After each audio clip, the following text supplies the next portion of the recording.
বাচ্চাদের জন্য কেক বানাতে আমার বরাবরই ভালো লাগে, তোমাদেরকে আমি আগেও বলেছি। এই কেকটাও ছিল বাচ্চাদেরই জন্য। এটা ছিল হানি বানি থিম কেক। আর কেকটা 2 টায়ারের ছিল। 2 টায়ার কীভাবে করেছে আমি অনেকবার অনেক কেকেই দেখিয়েছি। দুটো কেক আলাদা আলাদা করে ক্রিম কোটিং করে ফ্রিজে সেট করে নিয়ে তারপরে একটার উপরে আরেকটা বসিয়ে দিতে হবে। আর যেহেতু গরমকাল সেহেতু ফটো প্রিন্ট ইউজ করেছি। সমস্ত ক্যারেক্টারগুলো আমি ফটো প্রিন্ট দিয়ে ইউজ করেছি, লাগিয়েছি। আর একটু গ্র্যাস নজেল দিয়ে গ্র্যাস করে দিয়েছি।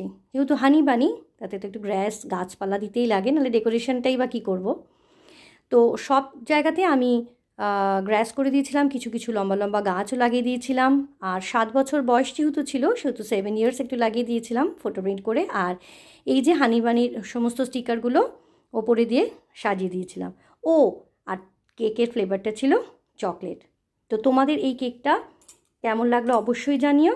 সবাই খুব ভালো থেকো, সুস্থ থেকো, সাবধানে থেকো।